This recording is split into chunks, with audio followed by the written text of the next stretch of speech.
Hello everyone, welcome back on our YouTube channel Wains Vlog. As you know that in the last video we have covered topic number 12, and today we are gonna start one of the important topics of this German driving license theory, and also one of the big topics which is about technical conditions. It contains total 145 questions. It contains some technical terms, technicalities as well, but we will try to explain you and we'll keep it as simple as possible. So like wherever possible we will give you some more explanation as well. And anyhow, there are total 145 questions, so we will divide it in 4 videos. Starting 3 videos will be 35 questions each, and the last video will be, I guess, 40 questions. So but before the starting, don't forget to subscribe our channel, like our videos, and share with your friends as well. So let's start the first question for today. Who is responsible for the roadworthiness of a licensed vehicle? So who is responsible? Like normally, you know, in Germany, whenever you own a car, you should like there is a date. After every 2 years, you have to go for the inspection, which is called TÜV inspection. Like TÜV is a group which verifies that your car is working properly. Every like your ventilation system of your car, let's say exhaust system, every system is working properly, and they will certify your car. It is called roadworthiness. So who is responsible for the roadworthiness of a test? The driver, yes, who is driving the car on the roadway. The owner as well. Sometime maybe the owner is different as a driver. They both are responsible that the roadworthiness of a licensed vehicle. If there is a controller, there is a checkup, and then they check that this car was never inspected in last 2 years, then maybe they can ban you. Here you can see there is a disc normally which we can see, and then it tells us there are different discs. I think you can read it from here, which tell us that in which year your car was last tested, and then different euro classes as well, different energy factors and diesel, like whatsoever. You can read it in the help this ebook if you want. But for the roadworthiness, long story short, the driver and the owner are responsible. The motor liability insurance company, they only provide you insurance for your car. They are not responsible for the roadworthiness of your car. You are as an owner, or as a driver, you are responsible for the roadworthiness. The liability insurance company or the Autoversicherung firma, they only provide you the contract of your insurance in case of any issue. If you have, then they will pay it for you. So let's go to the next question. What must you do when you are traveling and you notice that your vehicle is no longer roadworthy? It could be any reason. Maybe the tire is punctured, exhaust system is not that good. It is like your exhaust system is exhausting dangerous gases or whatsoever. So like you come to know that your vehicle is no longer roadworthy. So what you will do? Proceed to the next authorized dealer? No, or like you will only go to the dealer whenever you want to buy a new car, purchase a car. You should go to the garage, not to dealer. Continue only when the damage has been repaired. If your car is no longer roadworthy, you are not allowed to bring your car on the roadway until and unless your damage has been repaired. Similarly, take the vehicle out of the traffic as quickly as possible. Roadworthiness can be because of any issue. Maybe braking system is not working, your clutch system is not working, your gears are not working. It could be any issue. Your suspension system, you feel that it is not that balanced, on which your vehicle's tires, front tires and rear tires, the complete axle or suspension system is disbalanced. Your car is somehow disbalanced. Could be any issue.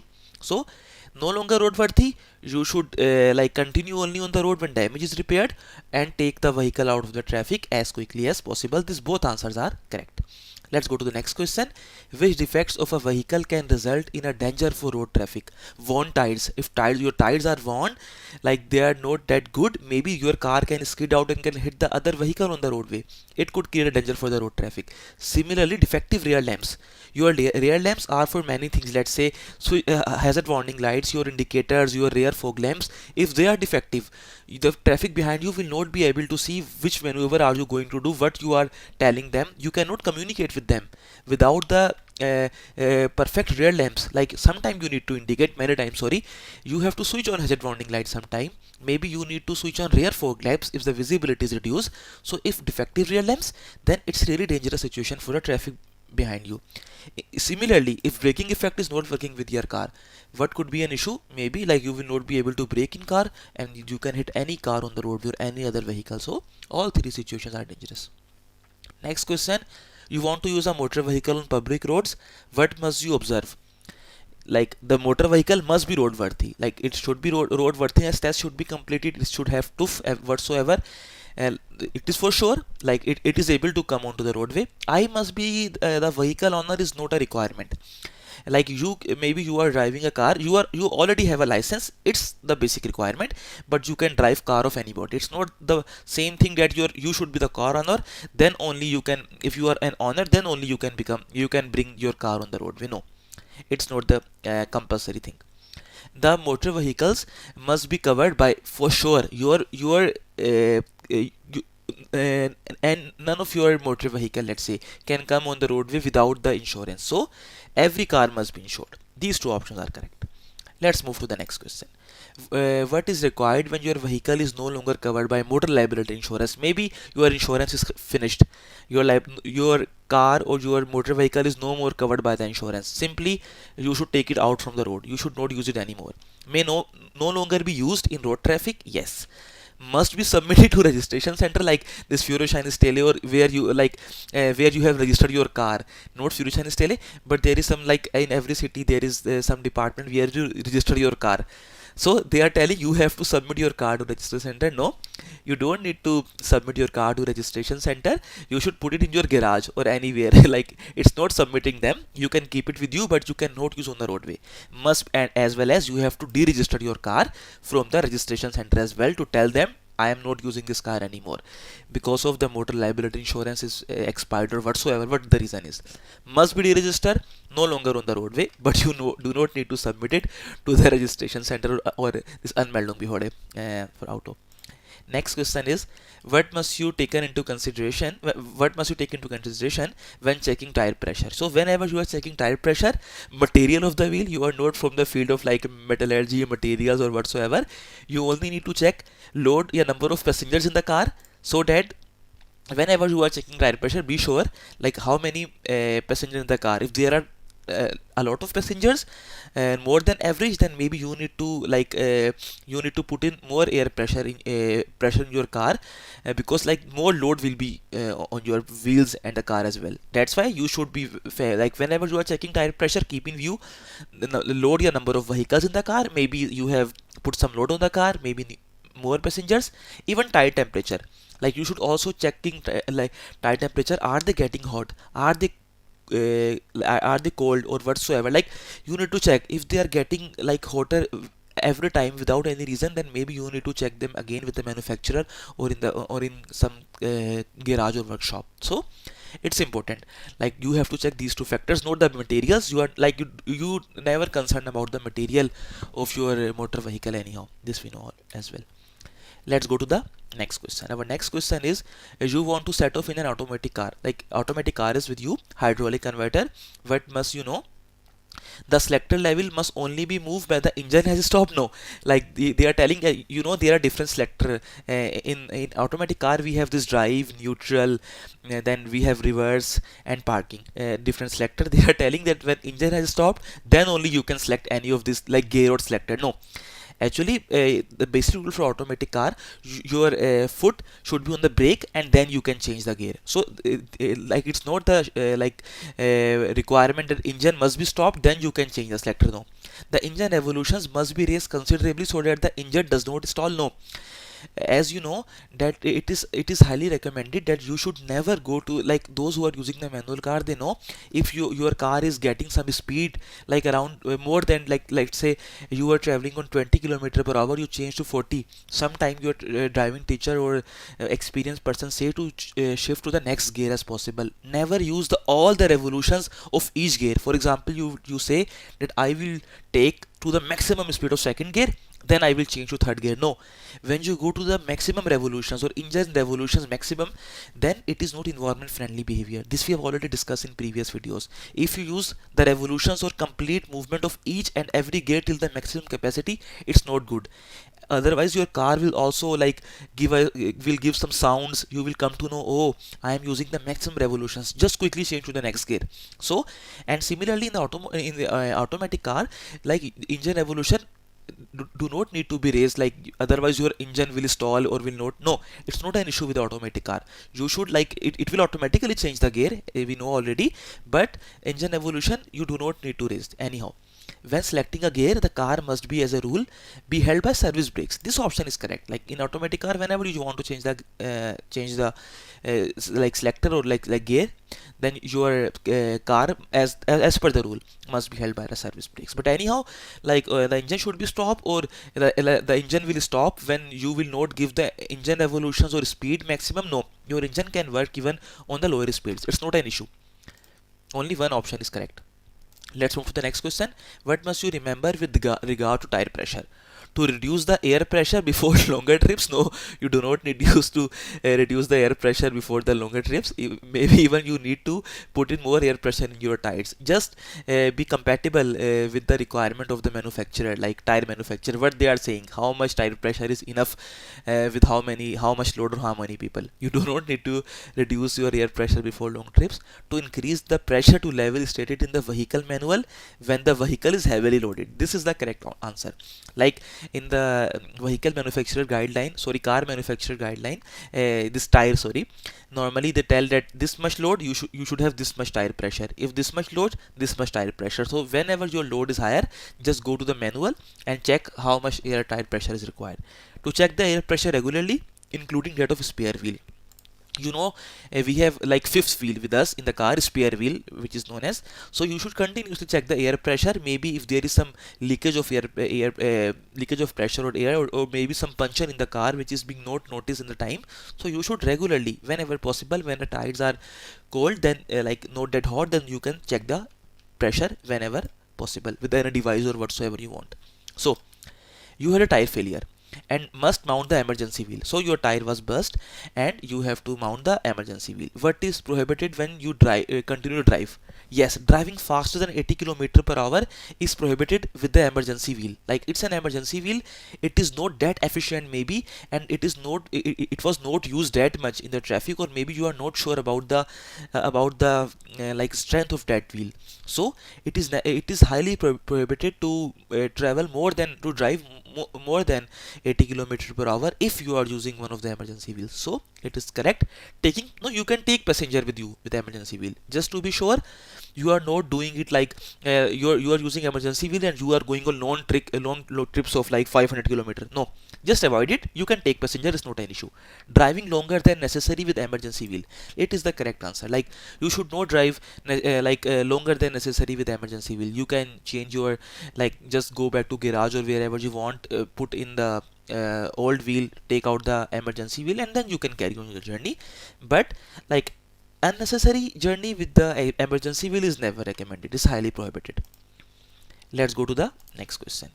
What may be the result of too little coolant in engine? So like they are asking, if you have too little coolant in the engine, so what could be the issue? So actually we have different, like again it's a technical term, but we have different things inside the car, like as per the technicalities. So this coolant, normally what the coolant does, actually coolant is a mixture of, you can say, anti-freezing. Like it will not allow, as you know, our car, like we have engine oil and different fluids, different liquids which are flowing in the car to keep the car cool or to keep the car working.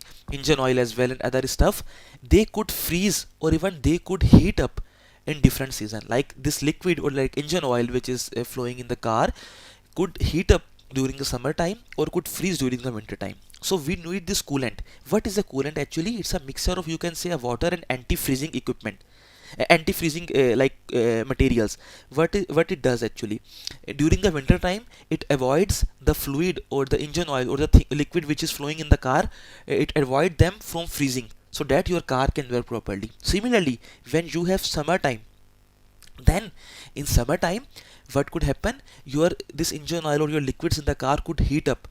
What the coolant does, they keep them cool. Like if they heat up, maybe your car will heat up and maybe you could have some problem, like there could be some issues with your car. So they will keep the liquid or the engine oil cool, and in the winter time they will avoid them from freezing. Like if the temperature is in negative, then a coolant will help in that. So coolant had like two different objectives. Like but anyhow, just remember this, they will keep your car working. Too little coolant can lead to an increase of fuel consumption. So look, like whatever you coolant have, it will never lead to an increase of fuel consumption. The fuel consumption can be increased maybe if you some features of your car or some parts of your car are not working, and you are like accelerating, deaccelerating without any reasons, and like there could be any issues for the fuel consumption. Maybe some parts of your car, you are in, like say you have too much load, and the road condition, weather condition are not good. There could be many factors, but coolant has nothing to take with the fuel consumption. Just remember this, it keeps your car working under high temperatures, either low or high. So it has nothing to take with the fuel consumption. There are other things which have to take with the fuel consumption, but not the coolant. So coolant lead to overheating, like too little coolant could lead to overheating of the engine. If you do not have the enough coolant as per the recommendation of vehicle manufacturer, then in the during the heating summer season, like your car could heat up. Overheating, your engine can heat up, and if there is no little coolant, your engine can heat up, or maybe even it can burst in some cases if it's too hot. So coolant will help you actually to keep the engine working cool and calm. And similarly in winter, anti-freezing, it like avoids the stuff or the fluid flowing in the engine from freezing. And even too little coolant can lead to engine damage. As I told you, either it's too hot, your engine could damage if the coolant is not working properly, or it's too less. Similarly in winter, it could freeze and your engine will not work anymore. So these are the things, but engine this coolant has nothing to take with the fuel consumption. Just note it down, it is the important point I wanted to discuss. So next question is, what should I ensure when refilling the engine oil? So now the new term is engine oil. Engine oil is like kidneys of, you can say, I will give you an example of human body. Like it's like what it does actually, it is very important. It creates like cleans your car anyhow, you can say. If there are like it where like if there are some issues, it will like provide a kind of rehab to your car. It will keep your car along with coolant, it will keep your car cool. Like you can say it's a main thing.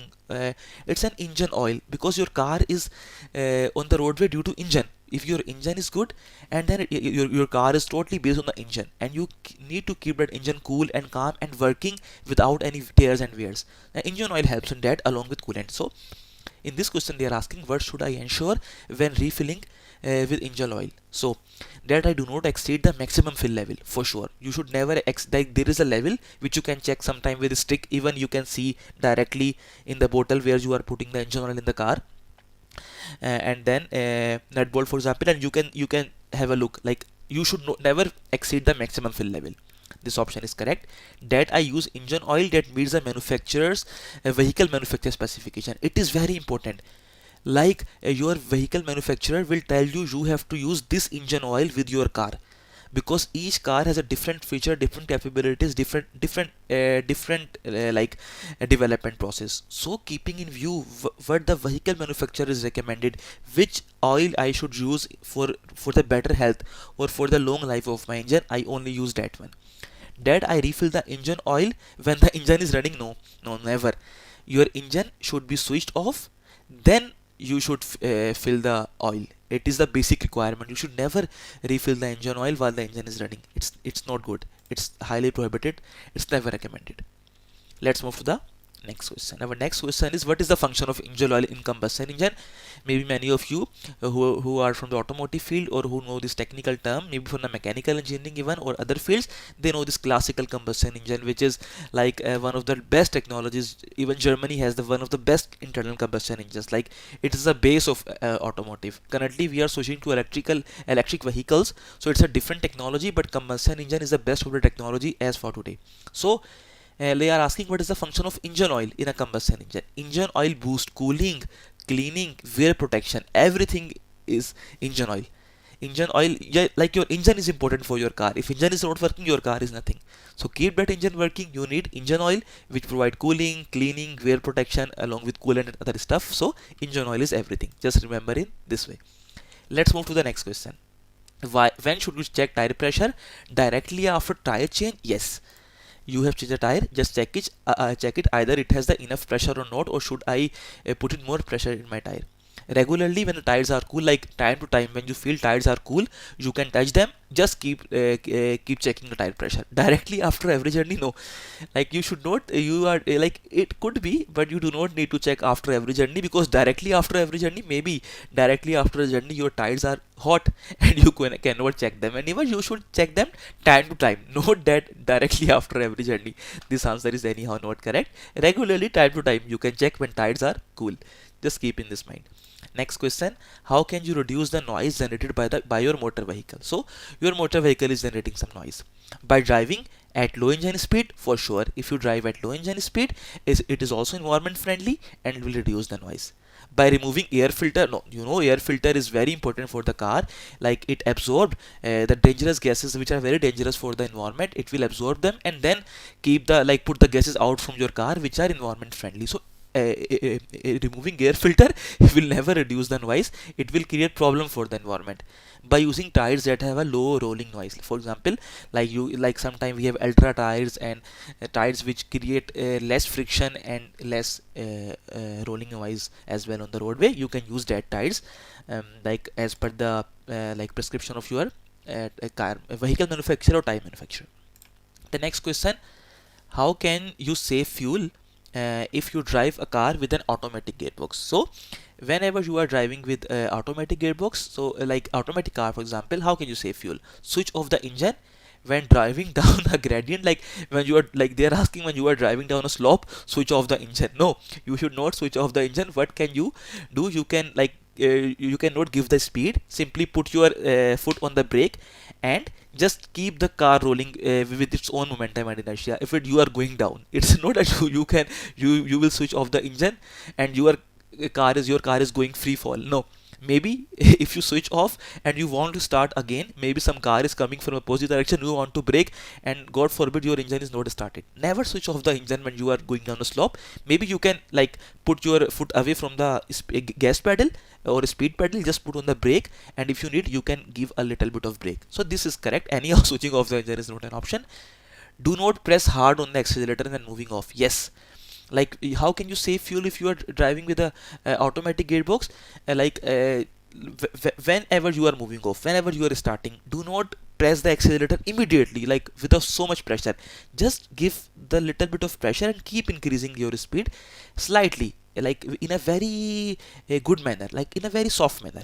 So like do not press neither accelerator nor brake with a hectic manner, like immediately all together. No, keep it like in like very very decent manner. Do not press down hard on accelerator when moving off. It can save your fuel. Use the eco mode. Eco mode in automatic car, we have this eco mode actually, which for example limits your, like for example, if you brake very hardly, it will give the signal to the brake very slightly. Like it is an advanced system or intelligent system which do not use every feature at the highest capacity. It is environment friendly actually, eco mode kind of thing. If you accelerate with a lot of pressure, you put the all pressure on your gas pedal, still it will not move immediately to the highest speed. It will give the lower signal to the car to increase the speed. So eco mode is very helpful in some cases. When you switch on the eco mode, it can help you that even still if you are doing some massive maneuver, if evasive maneuver, you are continuously putting your like foot directly immediately on the acceleration pedal or brake pedal, still it will give the transmission signal to the relevant part of the car very slightly. And even if you are putting high pressure on the accelerator, it will increase the speed very slightly, because it knows that you have switched on the eco mode by your own. So eco mode sometimes is very helpful. These two answers are correct. Let's move to the next question. What must you do if the oil pressure warning light fails to switch off after the starting the engine? There is no enough oil in the engine. It's really dangerous situation, because your car cannot work with the oil. You feel that there is a warning on the dashboard or wheresoever. You can see that there is a warning of oil pressure warning, and even you switch off fails to switch, like this is not switched off after you start the engine. Let's say on your dashboard you started the motor of your car and you saw that your oil pressure is anyhow like lesser than the level, or like very dangerous level, let's say, and then you switch off the engine, still the indication is coming that there is an error with the oil pressure. So what should you do? You should not carry on the journey. I shut down the engine immediately, I check the engine oil level, and I continue driving until the next oil change. This option is anyhow not correct. As I told you, when there is a problem with the engine oil, you have seen the indication, you are not allowed to drive. You should immediately shut off the engine and check the engine oil level if possible, or maybe if you are not familiar what is a technical problem, then you can go to the workshop. So first two options are anyhow correct. Let's move to the next question. How can you check the engine oil level? So depending on the motor vehicle, by checking driver information system, yes, sometime on this like dashboard you can see the engine oil level as well. Instant fuel consumption display, no, this fuel consumption display has nothing to take with the engine oil. Fuel consumption is the fuel which you have put in your car, petrol, diesel, whatsoever. It's a different thing. Engine oil is a different thing. You can only either see information from driver information system or oil dipstick. Like if I could show you this oil dipstick, we have a stick normally provided with the car, and then we put it in the engine oil section and we check that, like here you can see different sections to put the engine oil and sometime coolants. You have a stick, and then when you insert that stick in the engine oil section, it should be filled by that level. Then you tell, yeah, my engine oil is filled. So there is a stick, simple, remember there is a stick like normal stick which you put and check how much engine oil you have. So like it's nothing to, if I cannot show you, you can google it as well, you will understand it easily. It's not a big technical issue. Let's go to the next question. You have purchased a 3-year-old car for your own personal use. The vehicle roadworthiness test certificate is new. Okay, as I told you, vehicle roadworthiness is being tested after every 2 years. They are telling you, they are just like making the scenario a bit complex, although it's a very simple. You have purchased a 3-year old car, but the roadworthiness test certificate is new. That means it like the roadworthiness is being tested right away, few like you can say a few days back. So what is the time limit until the next roadworthiness test must be performed? It's 2 year, or in months it is 24 months. As we know, there are 24 months in 2 years, so 24 months is the correct answer. Let's move to the next question. What influences the degree of centrifugal force on the bends? So if some of you is already familiar with this technical term of centrifugal force, I will try to explain it here again for all of you. Maybe all of you know this formula: centrifugal force is equal to mass into speed square, yeah, velocity square divided by radius. So actually we have three factors. What is the centrifugal force? Let's say whenever you are taking a left bend on a roadway, you will feel a pressure which is trying to push your car, a force or a pressure which is trying to push your car away from the bend. Similarly, when you are taking a right turn, you will be feeling a pressure or a force which will try to push your car away from the bend, that means to the right hand side. Like when you are taking a left turn, you will feel a pressure outside. So it's a centrifugal force actually which grows on the bend. And how it works, which are the factor they are asking influences the degree of centrifugal force? It's the mass or weight of the car and is velocity or speed square and like whenever the mass of the car increase, like the weight of the car increase, or speed is increased on the bend, you will have more force because they are direct. Like many of you may be already familiar with this term, directly proportional. So and radius of the bend as well. Like if the radius of the bend increase, this force will decrease. But if weight of the car, or let's say mass of the car, to keep it simple, weight of the car and speed of the car increase, then force increase. If radius increase, that's because it is dividing, so it will reduce the value of force. So there are actually three main factors which influence the degree of centrifugal force. But here they are asking what influences degree of centrifugal force on the bends? Radius, yes, r, this radius. Speed, yes, this velocity or v speed. Headwind, no, there is no third option of mass. Headwind never affects your car. Like what is, I think this we have already discussed. Headwind, we have side winds coming from the right or coming from the left, this we know already.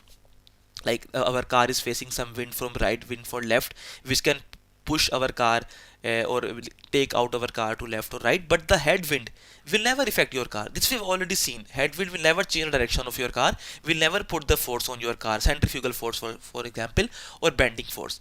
Headwind has nothing to take. So here in this question only two options are correct, that radius of the bend and speed, like this R and V. A headwind has nothing to take with this option. Let's move to the next question.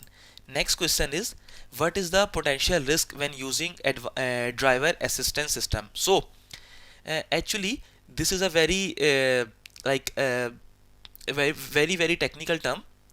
um, how I will try to explain you. I will not like give you that technical detail that you need actually, but anyhow here I will give you the basic information actually which you need regarding the driver assistance system. So what is driver assistance system?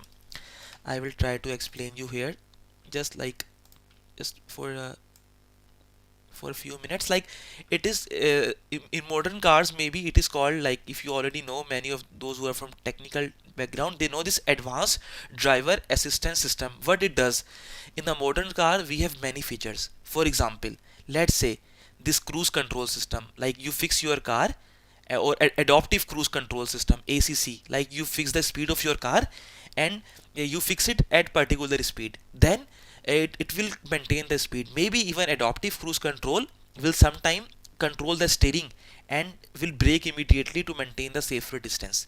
Sometime even then this braking system, independent braking system of your car, it is again a part of a driver assistance system. It will help you to, like if you are not maintaining a safe distance to the next car, it will automatically brake.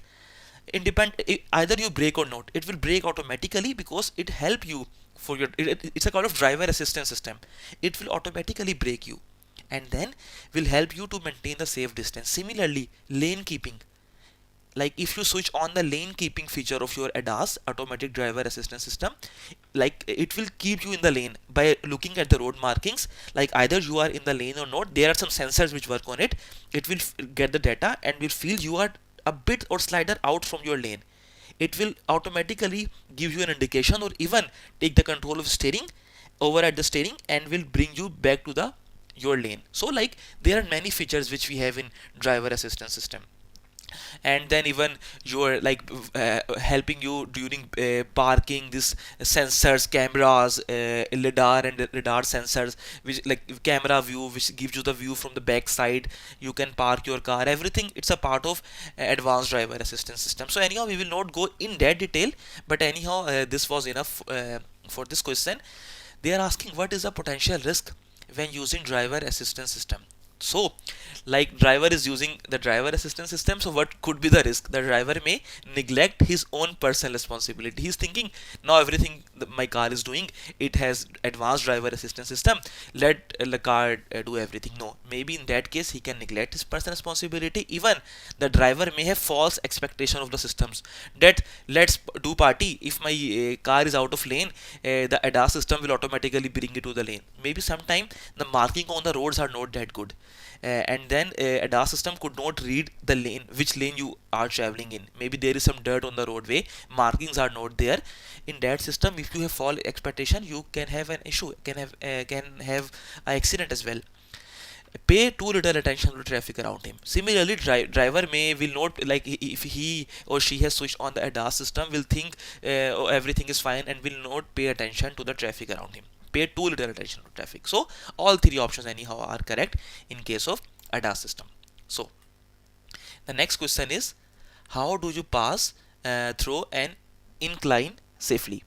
So like they are asking here, how is it possible that you can pass through an incline? Like there is an incline, like you are going down, and then they are asking how you pass through it. I take my foot off the accelerator completely. Yes, like because now you should not give the speed, as you are going through an incline, you are going downwards, you should not give the speed for sure, and switch the engine ignition off. As I told you, you will never switch the ignition off. This we have seen already few questions back. Never switch the ignition or engine off while you are driving down. Maybe you can take away your foot from the speed and put on the brake, but never switch off the ignition. drive in neutral. No, this you should never do. Neutral is a different mode totally, which we never use during traveling down or up. You can Google it for more detail, but anyhow, this we have already discussed in a few videos back about the neutral and driving mode of the car of automatic. Select a gear in which I am not required to brake a great deal because your car is going downwards. So you should select that gear in which you, because of the momentum of the car, if you brake continuously while going down, maybe your braking effect will be lost. Your brakes will be too hot and will not work properly. So just go with the momentum of the car. Keep your foot on the brake, yeah, fine, but select a gear in which you do not require to brake a great deal and your car can go smoothly down. So only this option is correct. Let's go to the next question. So what particular characteristic of a disc brake must you remember when driving on a wet road surface? So there are different braking system in the car, like disc brake system, drum brake system, but we will not go in that technical detail, but just think like this brake system which is commonly used in every car these days. They are asking like whenever you are driving on a wet road surface, so what particular characteristic? As a rule, the effect of disc brake start earlier. No, as a rule, the effect of disc brake start later than on a dry road surface. This you already know. On a wet road, if you brake, you will take a bit longer time and distance to brake because the road is wet and friction is not that good of a tire and the road, not that good grip. But if you are on a dry road, on a dry day, maybe it will work fine for you. So on a wet road, it takes some longer time. So it is the functionality of disc brake. Let's move to the next question.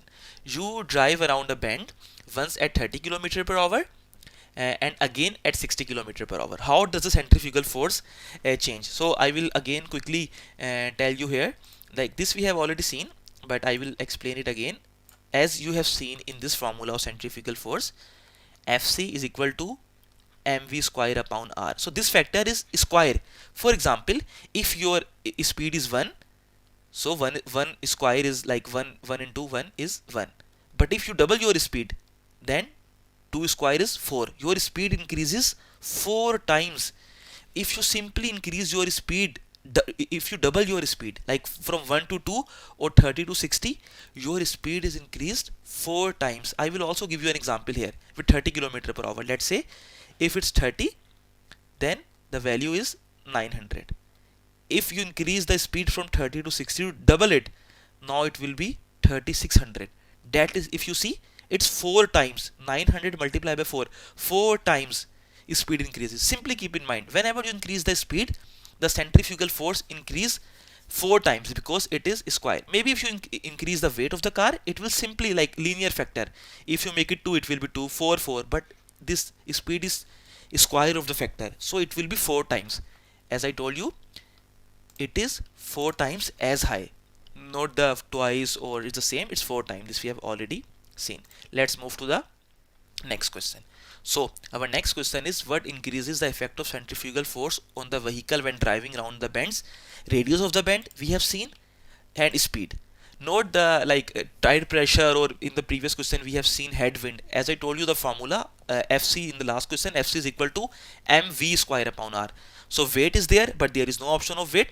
So what increase the effect of centrifugal force is a small radius of a bend and higher speed. These are the two factors. As I told you, if you decrease the radius of the car, because it is dividing, I will again explain it here.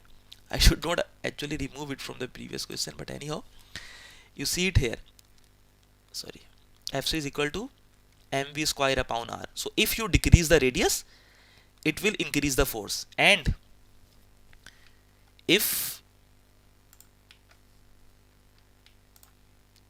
you increase the speed, it will increase the centrifugal force. So these two factors, simply you can remember it, like radius and higher speed. Nothing to take with tire pressure or headwind a few questions back. Let's move to the next question. How can driver assistance system be helpful? As I told you, we have seen is this ADAS, advanced driver assistance system or driver assistance system, how it can help you. In increasing road safety, yes, like it will, like it's not like you should forget your responsibility, but it will help you.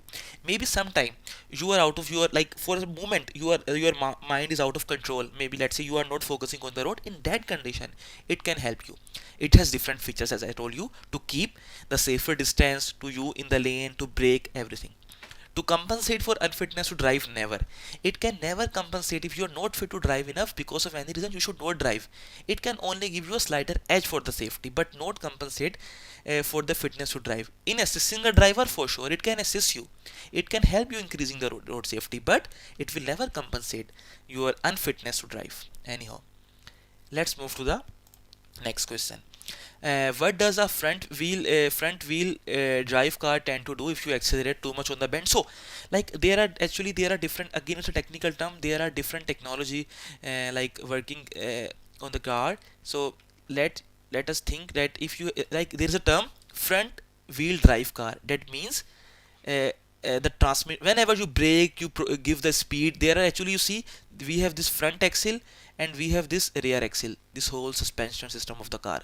There are two wheels, front right, front left, and then we have this rear right and rear left. So if this is a front wheel drive car, so whenever you accelerate on the bend, then your front end, because it's a front wheel drive, so how it works actually for the front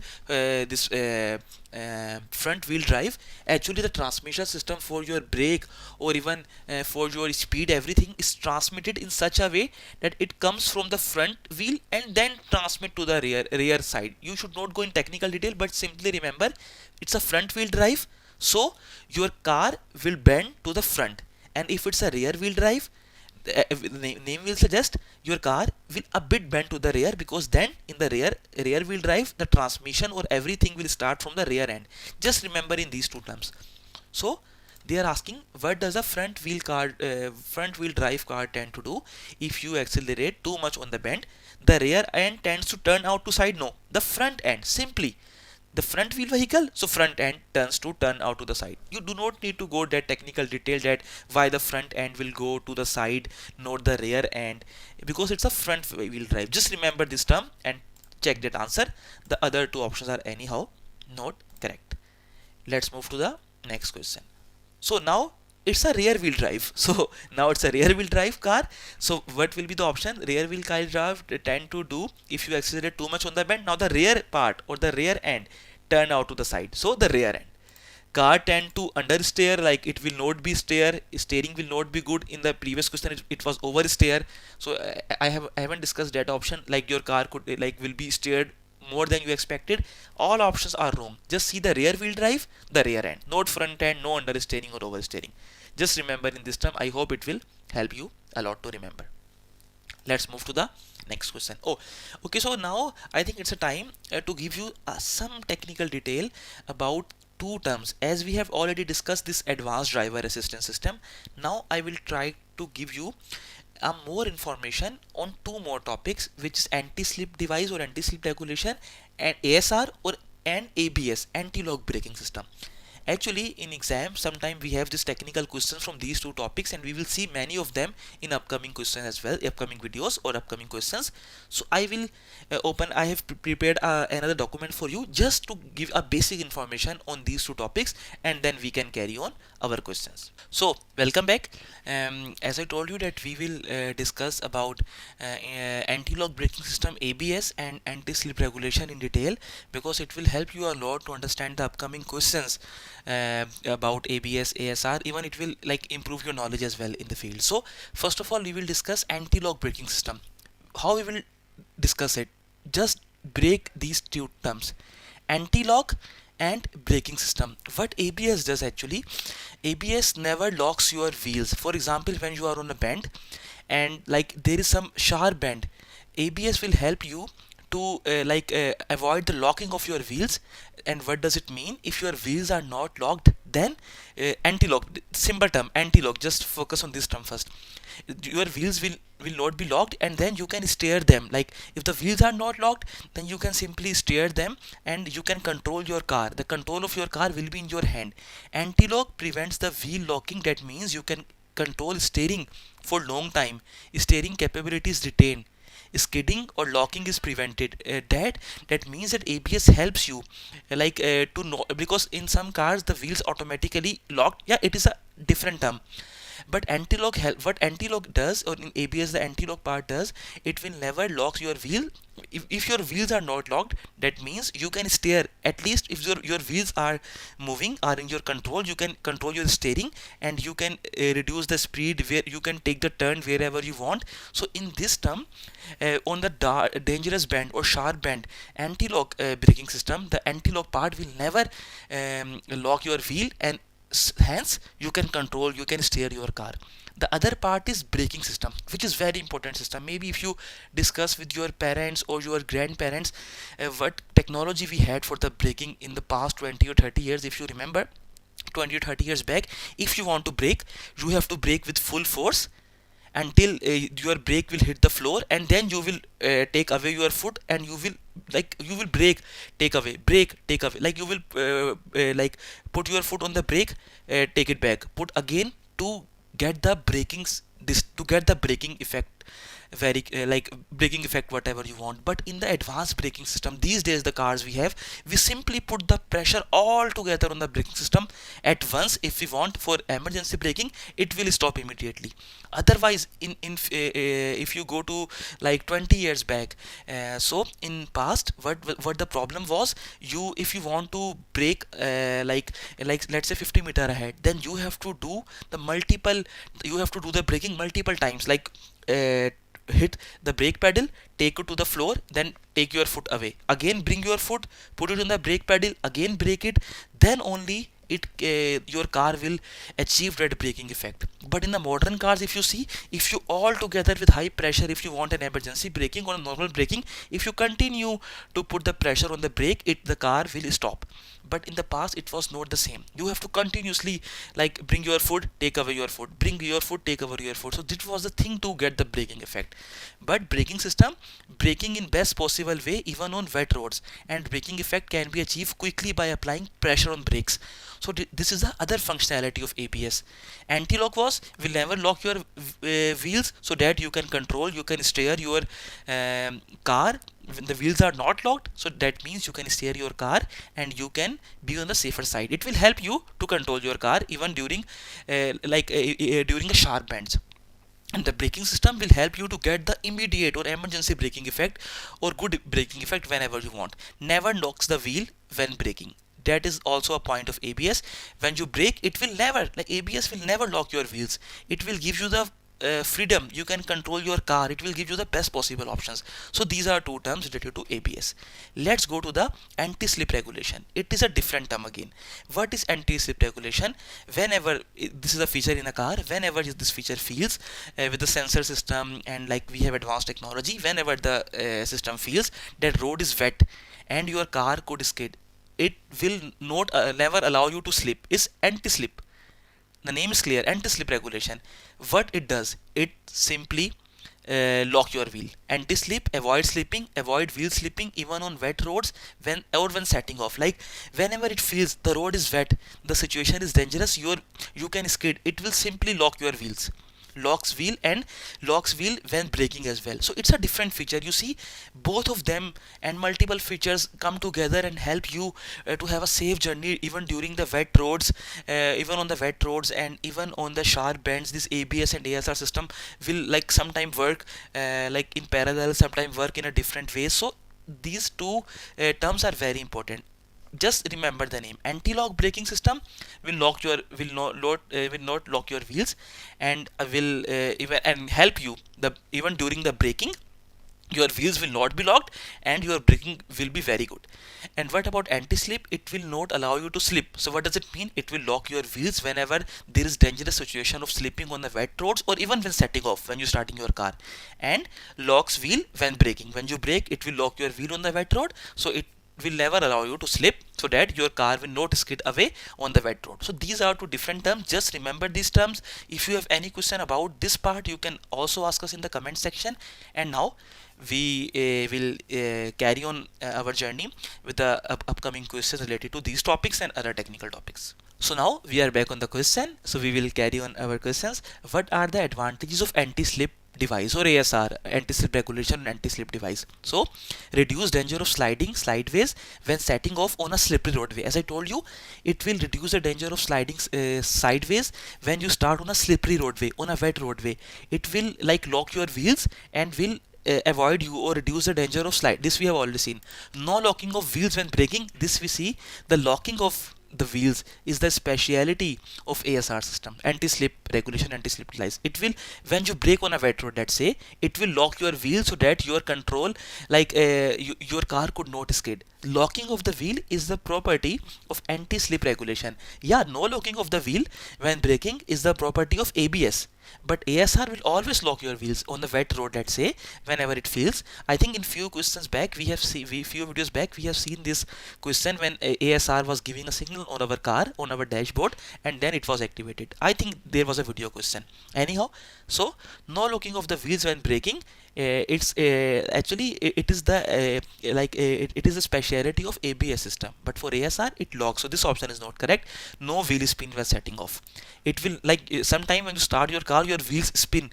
So at that time, when you set off, anti-lock this anti-slip device or anti-slip regulation will keep your wheels in check and a bit locked, so that your wheels will not rotate or not spin so much, so that your car can skid. So these are the specialities of ASR as we have discussed.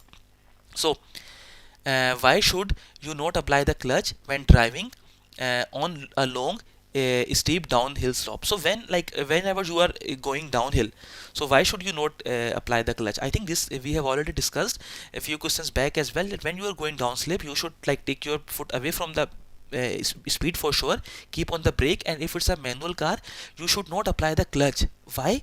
Because the braking action of the engine will have no effect. What does it mean?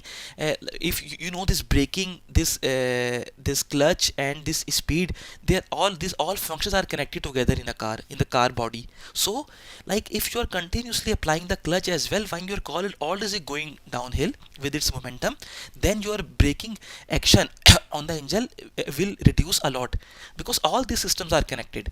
If your car is going downhill sorry, you can simply like allow it excuse me, you can simply like allow it to go, and you can simply take your foot away from the speed, and you can put your foot on the brake. Just put it, don't press it, and do not never involve the clutch. Just like the gear which you want during the downhill, and never change the clutch, otherwise it will heat up the whole system. As I told you, this clutch, brake and speed system are connected together.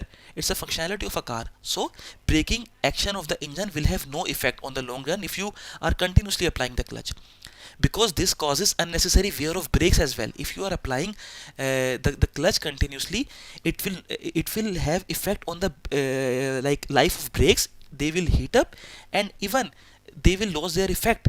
Like if you're let's simply select the gear which you want during downhill slope, the best gear, and then never play with it, because in this case the brake servo until will no longer function. No, this brake servo has nothing to take like it's not a term related to the servo or this motor part of the brake until will no longer function. It will continue to do function, but ideally you will create unnecessary wear of the brakes, or the braking effect will not have that effect which you can expect. Because if you are continuously on the clutch, or let's say on the brake, then you will not get that braking effect which you normally get on a flat road. But they are saying the brake servo until will no longer function. The main servo part which is running the brake will no longer function. Actually, it's not like it's broken down, it's like it's kaput or whatsoever the problem is. It's not the correct answer. It will carry on function, but the braking effect will be reduced, and you can create necessary wears. You will tears and wears for your wear and tear for your brake as well. But they are telling that servo will no longer function. Servo will continue working, but you will not get that feeling that the brake effect is as proper as we had. So let's move to the next question. You suddenly have to brake when cornering on a wet carriageway. So you are on a wet carriageway and you suddenly brake. What special aspect exists with the vehicle equipped with the anti-lock braking system? So what is the anti-lock braking system? As we told, it will never lock your wheel and will allow you to steer, continue to steering. It will help you to steer because it will not lock your wheel. The steering capability is retained for longer, because ABS will never lock your wheels. And what will happen now, if your wheels are in your control, you can steer your car wherever you want to control the car. The vehicle will always remain stable. No, ABS is never a surety, or any system is never a surety your vehicle will be stable. Then it depends on the road situation and your skills.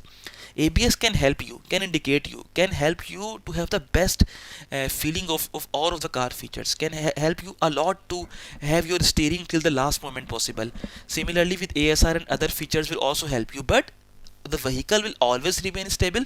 It's never a surety. It is not possible for the vehicle to skid out of the bend. No, even your vehicle, if ABS is only helping you to steer, and if you oversteer, so much steer, your car can even skid out from the lane, and it can skid out from the bend. ABS will only help you till the last point to keep control of your car only, but vehicle will always remain stable and will not skid out of the bend. It is never a surety of ABS. Let's move to the next question. What can restrict functionality of a lane departure warning system? So, as I told you, it's a part of ADAS, Advanced Driver Assistance System. There we have a lane keeping system. Your car will be in lane, and if you go out a bit away from your lane on the dotted line or in the other lane, it will give you a warning. But they are asking what can restrict, when we can have problem with the lane departure. It will not give us the warning when we have a dirty road surface. If the lanes if the marking on the lanes are not clear, our lane departure system, how is it working? It has some sensors which follow the data, like which sees the road and give you the warning, like either you are in the lane or not. If you have a dirty road surface, this system will know. It's not like human, it will not be able to see the lane marking and can never give you any warning signal. Even the absence of road markings, if there are no road marking on the roadway, your lane departure warning system could not help you. It is a part of ADAS, as we have discussed, Advanced Driver Assistance System. It can never help you to stay in your lane. Then in that case, what you have to do, you have to be extra careful, because your system is not working, because the road condition is not good. Like guardrail is a different thing. If you know, on the right side of the roadway there is a continuously some yellow and black guardrail going on the motorway. This you can observe on the roadway. It's a different thing. It has nothing to take with the lane departure warning system or Advanced Driver Assistance System. Next question is, you are driving a motor vehicle fitted with ABS, anti-lock braking system. How do you achieve the shortest possible braking distance? I apply the brakes suddenly and with maximum force. It is the beauty of ABS. Otherwise, what we have to do previously in the old cars, if you want an immediate braking effect, you at start you brake carefully and then increasing pressure hard, and even before that you have to apply multiple times, like give force, go away, give force on the brake, go away, and like you apply multiple quick intervals and with maximum force. It was like many years back, and carefully and then increasingly harder. It is also like sometimes happens in the car, but whenever your car has ABS, you can all together apply a force maximum for the emergency vehicle braking or shortest possible braking, and it will give you the effect. It is the beauty of anti-lock braking system. This we have discussed. A lane assist system with corrective steer control can help you when driving. What should you be aware of? So, as I told you, what is a lane assist system? It's a part of ADAS system, Advanced Driver Assistance System, and it will help you if you are going out from your lane. It will help you, and even if it has a feature of corrective steer control, then it will automatically, if you are going out of the lane, first of all it will assess, it will check you are out of the lane, okay, then it will take the control automatically of your steer and will move you to right or left wherever you want to keep it in the lane. So they are asking, you are using that feature. What should you be aware of? A lane assist system with corrective steer control can compensate for lack of fitness to drive. No. If we have discussed this already, if you have the issue a fitness to drive, it will never compensate your unfitness. Never. These features will never compensate. If you are tired, you are sick, it will never compensate that. It can help you, assist you, but can never compensate your unfitness. Note function: if the road markings are poor, lane assist system will never work. If the road markings are poor, keep the vehicle in lane. If the road markings are clear and you are slight left or right from your lane, this corrective steer control will bring you back if the lane markings are clear. This is for sure. This is the advanced system. The next question is, you are driving at a high speed into a bend. So you are driving at a high speed into a bend, and now they are asking what could happen if you have had to brake suddenly. So you are driving at a high speed on a bend. So like now you have to brake suddenly. what could happen? My vehicle will constantly maintain its driving stability with the stability control? No, because you have to brake suddenly with a high speed on a bend. Your car will be somehow go out, will not be that stable. Could lose its grip on the road. Yes. Could skid out of the bend. These are two possibilities when you are braking suddenly with a very high speed on a bend.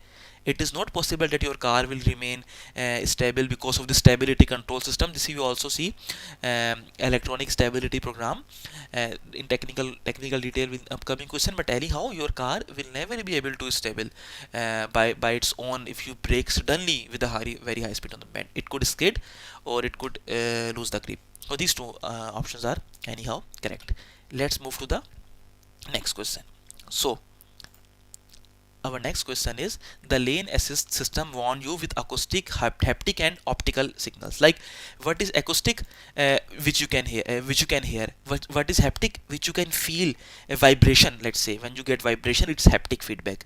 We have different feedbacks. Acoustic is with the sound. Acoustic, like they will give you some horn, ping or ting, some kind of horn. And what is haptic?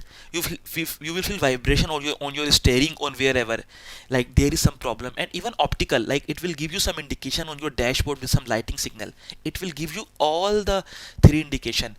Like warn you, the lane keeping assist system warn you that you are going away from your lane. It will give you the signal with your sound, as I told you, with some sound, even with vibration on your steering, will wake you up. Hey bro, are you okay? And some optical, some indication on the dashboard. What might be the cause of this? Another vehicle is overtaking me with not enough side clearance. No, lane keeping assistance system will always help you when whenever you are not in your lane. I think this we have already checked as well. So the lane keep assist system will never like will never tell you that some car is overtaking you with the enough side clearance. No, they tell my vehicle is getting close to road marking at the side of the road. Yes, they will tell you, yeah, your vehicle is going to the road markings at the side of the road, like it is just entering the other lane. It is just at the edge of the lane. It will only tell you, this lane keeping system will only tell you that your vehicle is going close to the road marking, and in few minutes you can enter into the oncoming vehicle lane. So it will only tell you this, my vehicle is undercutting the safer distance to the vehicle ahead. No, this lane assist system will never tell you that your vehicle in ahead of you do not have enough safer distance. There are some other features. We have other features in ADAS which will automatically brake, maintain the safer distance. It's a different system, adaptive cruise control, other whatsoever. But this system, lane keep, will only tell you about are you in the lane or not. Anyhow, the second option is correct.